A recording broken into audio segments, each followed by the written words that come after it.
여러분 안녕하십니까? 대구 경북 소식 전해드립니다.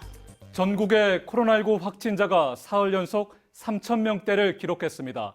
수도권 병상 가동률은 위태위태한 상황입니다.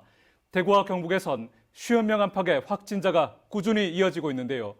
요양병원과 학교를 중심으로 한 산발적인 감염들입니다. 대구 경북 지역은 수도권과 비교하면 확진자 수나 병상 가동률 같은 여러 지표가 걱정할 수준은 아닌데요. 하지만 단계적 일상 회복과 함께 언제든지 확진자 수가 폭증할 수가 있어 주의가 필요합니다. 오늘 첫 소식 한태현 기자가 보도합니다. 코로나19 신규 확진자가 대구는 47명, 경북은 49명입니다. 지난 17일을 포함해 달서 소방서 직원 3명이 확진됐는데 소방서 직원 279명 전원을 검사했습니다.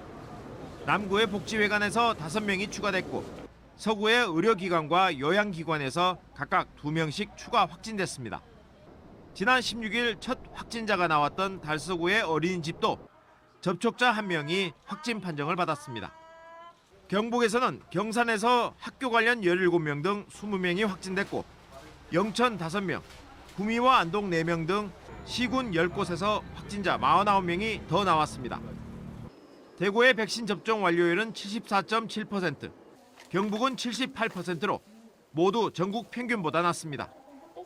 60살 이상과 요양병원 입소자, 종사자, 기저질환자 등은 백신 완료일부터 넉 달, 50대와 우선 접종 지급구는 5달이 지나면 추가 접종을 할 수 있습니다.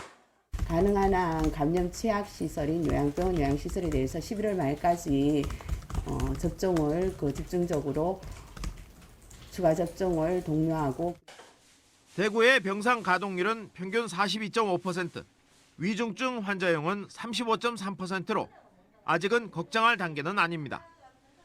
하지만 수도권 중증 환자 전담 병상 가동률은 80.3%로 추가 병상 확보가 시급한 상황. 방역당국은 수도권 의료 대응 강화 대책을 발표하고 이송거리 1시간 이내 비수도권 병상을 적극 활용한다는 방침입니다. 앞으로 지역에서 환자가 늘어날 경우 대구 지역 병상 부족도 우려됩니다. 중환자 이송 체계, 즉 SMICU라는 시스템과 소방 헬기 시스템을 이용해서 1시간 또는 2시간 이내에 역량이 갖추어진 국립대학병원 중환자실로 이송해서 한편 방역당국은 수능생들이 이용하는 노래방과 PC방 2,500여 개 다중이용시설에 대한 방역 점검을 강화하기로 했습니다. MBC 뉴스 한태현입니다. 경북 영주에서 또 집단 감염이 발생했습니다. 미술학원 운영자 2명을 시작으로 오늘만 초등학생과 유치원, 어린이집 원생 등 11명이 무더기로 확진됐습니다. 영주 한 요양병원은 2개 층이 코호트 격리, 즉 동일 집단 격리 조치됐습니다. 김서연 기자가 보도합니다. 오늘 오전 영주의 한 초등학교 운동장에 설치된 선별진료소 앞에서 학생들이 줄지어 검사를 받고 있습니다. 오늘 이 학교 재학생 7명이 확진됐는데 모두 학교 옆 같은 미술학원을 다니고 있었습니다. 이틀 전 이 미술학원 운영자 2명이 확진돼 학원생을 전수조사한 결과 A초등학교 학생 7명 외에도 B와 C초등학교, 그리고 D초등학교 병설 유치원, 이 어린이집에서 각각 1명씩 모두 11명이 확진됐습니다. 감염원은 아직 파악되지 않고 있습니다. 영주의 한 초등학교 옆에 있는 학원 밀집가입니다. 이곳 미술학원에는 학생 90명 정도가 다니고 있는데 오늘 그중 11명이 확진 판정을 받았습니다. 확진자가 나온 초등학교 4곳, 어린이집 1곳의 학생과 교직원 2,500여 명에 대해 긴급 PCR 검사가 진행 중입니다. 전수검사 결과는 내일 아침에 나옵니다. 지난 10월 학교의 집단 발생에 이어 아직 백신 접종을 하지 않은 학생들의 감염이 증가하고 있습니다. 이번 상황이 종료될 때까지는 불필요한 사적 모임과 타 지역 방문을 자제해 주시고 지난달 영주의 초중고등학교 10곳에서 학생 100여 명이 확진된 후 불과 한 달 만에 다시 집단 감염이 발생하자 학부모들은 불안감을 감추지 못했습니다. 학원이 겹치거나 동선이 겹치거나 이런 상황이 아니라서 그때는 괜찮았다고 잘 넘어갔다고 생각했는데 지금은 또 이제 영주에 많은 초등학교가 지금 다 이런 상황이라서 애들 등교 준비할 때쯤 연락을 받아가지고 이제 일단 스쿠버스 타고 가서 이제 바로 뒤따라 가가지고 애들 데리고 그리고 와가지고 지금 검사 받고 가는 길이에요. 너무 요즘에 너무 무서워가지고 학원을 어떻게 보내야 될지 그리고 학교도 어떻게 보내야 될지. 영주 한 요양병원에서도 확진자가 계속 나오고 있습니다. 요양병원 종사자를 시작으로 70대, 80대 입원 환자 2명과 또 다른 종사자 2명 등 관련 확진자가 모두 5명으로 늘었습니다. 모두 백신 접종을 받은 돌파 감염입니다. 확진자가 발생한 병동은 코호트 격리됐습니다. 위드 코로나가 시작된 지 3주째, 전국적으로 학교와 요양병원 집단 감염이 늘고 있습니다. 정부는 감염 고위험군의 백신 추가 접종, 이른바 부스터샷 기간을 단축하기로 했습니다. MBC 뉴스 김서연입니다. 단계적 일상 회복으로 음주운전 적발 건수가 늘자 경찰이 집중 단속에 나섭니다. 대구경찰청에 따르면 단계적 일상 회복에 들어간 11월 1일부터 17일까지 음주운전 적발 건수가 261건으로 지난해 같은 기간보다 7.4% 늘었습니다. 경찰은 오늘 대구 10개 경찰서를 중심으로 음주운전 단속을 벌일 예정입니다. 내년 1월까지 유흥가 등에서 단속 시간과 장소를 바꿔가며 새벽 시간까지 음주운전 단속을 계속할 계획입니다. 코로나19 발생 이후 처음으로 해외 단체 관광객이 대구를 방문했습니다. 대구시에 따르면 백신 접종을 마친 싱가포르 관광객 16명이 오늘 대구 동성로와 83타워 등을 방문했습니다. 이들은 한국과 싱가포르가 체결한 여행안전 권역 협약 트래블 버블에 따라 지난 16일 입국했습니다. 싱가포르 관광객은 대구에서 1박 2일을 보낸 뒤 내일 경북 상주로 떠날 예정입니다. 다음 달에도 트래블 버블 국가에서 단체 관광객이 대구를 찾을 예정입니다. 수능 시험이 끝나자마자 이제 본격적인 대학 입시가 시작됐습니다. 시험이 끝났다는 해방감도 잠시, 내일부터는 대학별 논술과 면접이 시작되는데요. 입시 전형이 워낙 다양하다 보니 수험생들은 입시 전략을 잘 짜야겠습니다. 권윤수 기자가 입시 전문가들이 강조하는 전략을 들어봤습니다. 고3 수험생들이 어제 쳤던 수능 문제와 답을 확인하며 가채점하고 있습니다.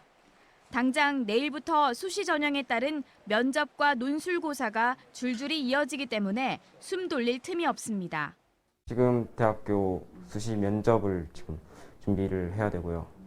그래서 모의 면접 같은 것도 학교에서 준비를 시키고 있습니다. 교사들은 학생의 가채점 결과를 바탕으로 가장 알맞은 경우의 수를 찾느라 바쁩니다. 가채점 결과를 바탕으로 해서 최저 등급을 맞춘 학생들은 정시에서 자기가 가고자 하는 대학보다 점수가 좀 모자란다고 생각하면 논술과 그리고 면접에 좀 최선을 다해서 준비해 볼 필요가 있겠습니다. 서울의 주요 대학 논술은 내일과 모레 많이 몰려 있습니다.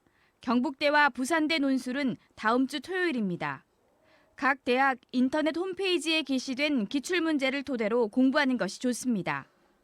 선행학습 영향평가 보고서에 보면은 과거의 기출문제, 출제의 의도, 그다음에 채점 기준, 그다음에 예시 답안까지 있습니다. 이것을 통해서 공부를 하고 면접 구술고사 또한 대학별로 천차만별입니다.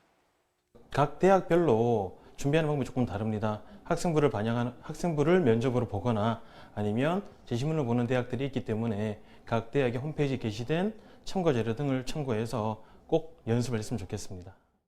입시 전형이 다양하기 때문에 자신의 위치를 정확히 파악해 적합한 전략을 잘 짜는 것이 최선의 방법입니다. MBC 뉴스 권윤수입니다. 시장과 도지사의 공약이 얼마나 지켜졌는지 연속으로 보도해드리고 있습니다. 오늘은 마지막 순서로 기초단체장, 즉 대구의 구청장과 군수, 경북시장과 군수의 공약을 점검해 보겠습니다. 윤영균 기자입니다. 한국 매니페스토 실천본부에 따르면 지난해 말 기준 전국의 기초단체장, 즉 시, 군, 구청장의 공약 이행 완료율은 54.12%입니다. 광역시의 기초단체장 평균은 63%, 이 가운데 대구 구청장과 군수는 51%로 10%포인트 이상 낮았습니다. 도의 기초단체장 평균은 50.81%로 광역시 평균보다 낮은데 경북시장과 군수는 도 평균보다도 낮았습니다. 대구와 경북의 기초자치단체들도 대구시, 경상북도처럼 처음 약속한 공약을 바꾸는 구민평가단, 주민배심원단과 같은 기구를 운영하고 있습니다. 그런데 이렇게 바꾼 공약조차 절반 정도만 지키고 있는 겁니다. 대구구청장과 군수의 공약 중 지난해 말까지 확보한 재정은 65% 정도, 달서구가 97%로 가장 많이 확보했고 북구는 37%로 3분의 1 정도에 불과했습니다. 경북시장과 군수들이 지난해 말까지 공약을 지키기 위한 재정 확보율은 66% 정도, 군위와 문경, 울진은 100% 이상 확보했지만 김천과 성주는 10%대, 영주는 3%에 그쳤습니다. 대구의 구청장, 군수의 공약 중 일부만 추진하거나 보류, 폐기한 공약은 14개, 수송구가 8개, 달성군이 5개로 대부분을 차지했습니다. 경북시장과 군수가 일부만 추진하거나 보류, 폐기하기로 한 공약은 모두 153개, 이 중 울진과 영양, 영주와 구미, 고령과 청도, 청송은 10개가 넘습니다. 기초단체장이 시행할 수 없는 헛공약을 과대포장해 선거용으로 남발했다는 지적이 나오고 있습니다. 구청장이 대통령이 해야 될 일을 내가 하겠다라고 만들어 놓은 애초에 설계 자체가 문제가 있는 겁니다. 나중에 되면은 이거는 국가가 해야 될 일이고, 그럼 국가가 할 일을 왜 애시당초 공약에 넣었느냐라는 거예요. 한편 상주시는 공약과 관련한 자료를 아무것도 공개하지 않았습니다. 이처럼 한국 매니페스토 실천본부의 자료조차도 비공개한 기초지자체는 상주를 포함해 전국의 3곳으로 드러났습니다. MBC 뉴스 윤영균입니다. 올 한해 공공부문의 열악한 노동 실태가 경주 지역에서 큰 이슈로 떠올랐습니다. 환경미화원과 수도검침원 등의 힘겨운 근무 실태가 부각되자 경주시도 지난 7월 노동 현안 해결에 적극 나서기로 합의했었는데요. 하지만 4개월째 합의가 제대로 이행되지 않으면서 노동계가 반발하고 있습니다. 김형일 기자가 보도합니다. 환경미화원들이 쓰레기 봉투를 3, 4m 높이의 트럭 위로 던져 올려야 하는데 과중한 노동 강도에 시달리고 있습니다. 김형일 기자가 보도합니다. 환경미화원이 쓰레기 봉투를 청소차 위로 힘껏 던져 올립니다. 덤프트럭 형태인 이 청소차의 높이는 3, 4m. 새벽부터 대여섯 시간 동안 수백 개의 쓰레기 봉투를 던져 올리다 보면 녹초가 됩니다. 지난 6월 경주시 환경미화원들의 열악한 근무 실태가 보도를 통해 알려졌습니다. 또 수도검침원과 정동극장까지 경주시 공공부문에 고질적인 노동 문제가 잇따라 논란이 됐고, 경주시는 지난 7월 현안 해결을 위해 최선을 다하기로 노동계와 합의했습니다. 하지만 이 합의서는 4개월째 제대로 이행되지 않고 있습니다. 지역 노동계는 환경미화원의 경우 청소감독제 문제에 대해 경주시가 수수방관해 노노 갈등을 부추기고 있다고 주장했고, 경주시청 수도검침원의 공무직 전환 약속도 전혀 진척이 없다고 밝혔습니다. 공무직으로 정규직 전환하는 문제, 그리고 환경미화원들의 노조 간의 차별 문제 등에 대해서 합의가 전혀 지켜지지 않고 오히려 파기된 부분을 강력하게 규탄하고, 또 시내버스 문제도 경주시가 적극적인 해법을 제시하라고 촉구했습니다. 막대한 시민 세금을 지원하고 있지만 정작 버스 노동자들은 해고와 고용 불안에 시달리고 있고 퇴직금도 제대로 적립되지 않고 있다고 주장했습니다. 세천연면섭 회사의 절반 가까이가 촉탁직, 1년 미만 비정규직입니다. 고용 불안, 여러 가지 스트레스 가중으로 시내버스의 안전이 담보되지 않고 있는 상황입니다. 그리고 실제 퇴직 적립금이 겨우 18% 적립되어 있고요. 한편 경주시는 환경미화원 청소감독제 문제는 성격이 다른 두 노조 간의 합의가 안 돼 난항을 겪고 있다고 해명했고, 수도검침원의 공무직 전환은 다소 지연되고 있지만 지난 9월 연구 용역을 마쳤고 노사 전문가 협의체도 조만간 구성하겠다고 밝혔습니다. MBC 뉴스 김형일입니다. 아침 저녁으로는 쌀쌀하지만 낮에는 포근한 가을 날씨를 보이고 있는데요. 주말에도 활동하시기 좋은 날씨가 이어지겠습니다. 하지만 다음 주에 비가 온 뒤에는 기온이 뚝 떨어져 올가을 들어 가장 추울 전망이라는데요. 자세한 날씨 유하경 기상캐스터가 전해드립니다. 반짝이는 물결과 함께 단풍이 어우러진 이곳은 대구의 명소 수성못입니다. 고즈넉한 단풍길과 함께 군데군데 자리 잡은 스쿠령과 억새 그리고 핑크뮬리가 가을의 정취를 더해주고 있죠. 수성못에서는 사계절 낭만과 함께 도심 속 여유를 즐기기 좋은데요. 다음 주 또다시 추위가 온다고 하니까요. 햇살 좋은 이번 주 주말에는 수채화 풍경 같은 수성못을 거닐어 보는 건 어떨까요? 산책은 단순히 육체적인 효능뿐 아니라 정신 건강에도 많은 도움이 된다고 합니다. 스티브 잡스나 마크 주커버그도 역시 산책을 즐겼다고 하는데요. 이번 주는 아침 저녁으로 쌀쌀했지만 낮에는 따뜻한 햇살과 함께 활동하기 좋았습니다.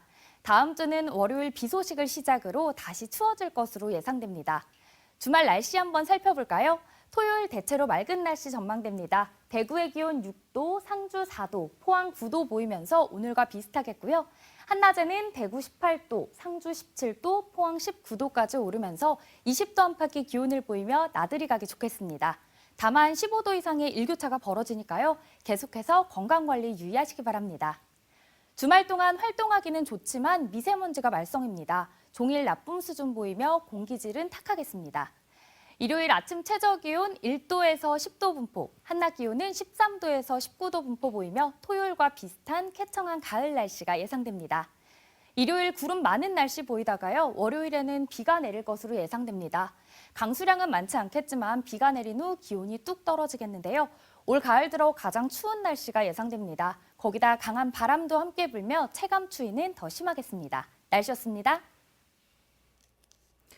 대구 아파트 값이 1년 반 만에 처음 내렸습니다. 한국부동산원에 따르면 11월 셋째 주 대구의 아파트 매매 변동률은 마이너스 0.02%로 지난 2020년 5월 첫째 주 이후 1년 6개월 만에 하락세를 기록했습니다. 전국 평균 매매 변동률은 0.2%, 6대 광역시 매매 변동률은 0.18%로 지난주보다 내렸습니다. 구군별로는 동구가 마이너스 0.05%로 6주째 내림세를 기록했고 하락폭도 커졌습니다. 남구가 마이너스 0.03%, 서구가 마이너스 0.04% 하락했고 수성구와 달성구는 0%로 오름세가 멈췄습니다. 오늘 오후 12시 50분쯤 경북 칠곡군 경부고속도로에서 부산 방향으로 달리던 승용차가 중앙분리대를 들이받는 사고가 났습니다. 이후 사고를 피해 멈춰선 차량 2대를 뒤따르던 차량이 다시 들이받으면서 2차 사고가 났습니다. 이 사고로 승용차 운전자 등 10명이 다쳐 병원으로 옮겨졌습니다. 경찰은 정확한 사고 경위를 조사하고 있습니다. 지난해 코로나19로 취소했던 포항 국제 불빛 축제가 2년 만에 내일부터 이틀 동안 영일대 해수욕장에서 개최됩니다. 이번 불빛 축제는 300여 대 드론과 공군 특수 비행단이 참여해서 불꽃쇼를 펼치며 온라인 메타버스 포항 플랫폼을 통해서도 볼 수 있습니다. 코로나19 방역과 관련해 개막식에는 백신 접종을 끝낸 사전 예약자만 참석이 가능하며 모든 행사장 입구에서 발열 체크를 실시합니다. 경상북도와 울산광역시, 강원도가 함께 마련한 동해안권 발전 종합계획 변경안이 최종 결정 고시됐습니다. 이번 변경 계획은 동해안 3개 시도 15개 시군구를 대상으로 2030년까지 83개 사업에 20조 7천억 원을 투입하는 중장기 프로젝트입니다. 경상북도는 지역사업 구체화를 위해 2030년까지 에너지 산업의 신성장 동력화 분야와 글로벌 신관광 허브 구축 등 4개 추진 전략 분야에 7조 2천억 원을 투자합니다. SK실트론과 한국수자원공사 등이 반도체 공정에 들어가는 고순도 공업 용수를 국산화하기 위한 사업에 착수했습니다. SK실트론은 한정혜 환경부 장관 등이 참석한 가운데 지난 16일 구미 2공장에서 고순도 공업 용수인 초순수 실증 플랜트 착공식을 가졌습니다. 2025년까지 하루 2,400톤의 초순수를 생산하는 실증 플랜트를 운영하며 연구를 수행해서 관련 생산 공정의 설계 운영 기술 100%, 시공 기술과 기자재 60% 국산화를 목표로 하고 있습니다. 반도체용 초순수는 반도체 표면 세척 등에 사용하는 필수적인 공업 용수지만 생산을 일본과 프랑스 등 해외 기술에 의존하고 있어 수출 규제 등 외부 환경에 매우 취약합니다. 반도체 산업 외에도 전자와 의약, 철강 등 다양한 국가 핵심 산업에서 사용하고 있어 2024년 세계 시장 규모가 23조 원까지 커질 전망입니다.